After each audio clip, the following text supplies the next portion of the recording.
Hi welcome back to my channel. నేను cream colour half పట్టు blouse మీద multi colour design అయితే మగ్గం వర్క్ వేశానండి. ఇది ఇప్పుడు కంప్లీట్ అయిపోయింది.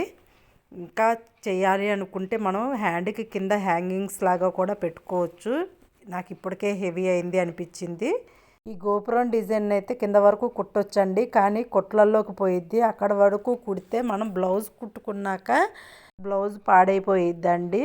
హ్యాండ్స్ రబ్ అవుతూ ఉంటాయి కదా, అండర్ఆర్మ్స్ దగ్గర సైడ్కి, అక్కడ మొత్తం పోగిపోయిద్ది బ్లౌజు. ఈ బ్లౌజ్ ఎలా ఉందో నాకు కమెంట్ సెక్షన్లో తెలియజేయండి. ఇంకొక హ్యాండ్ ప్రింట్ వేసేటప్పుడు నేను మళ్ళీ వీడియో పెడతాను. అలాగే దీంట్లో నేను మొత్తం ఎన్ని కలర్లు యూజ్ చేశానో కూడా తెలిస్తే కమెంట్ చేయండి. అన్నీ బాగానే వచ్చినాయి, కానీ రోజు నాటే నాకు వేయటం రాలేదు అనిపించిందండి. తర్వాత మళ్ళీ వేరే క్లాత్ మీద ప్రాక్టీస్ చేసుకొని రెండో హ్యాండ్ కన్నా మంచిగా వేసుకోవాలి. నా ఛానల్ సబ్స్క్రైబ్ చేసుకోండి.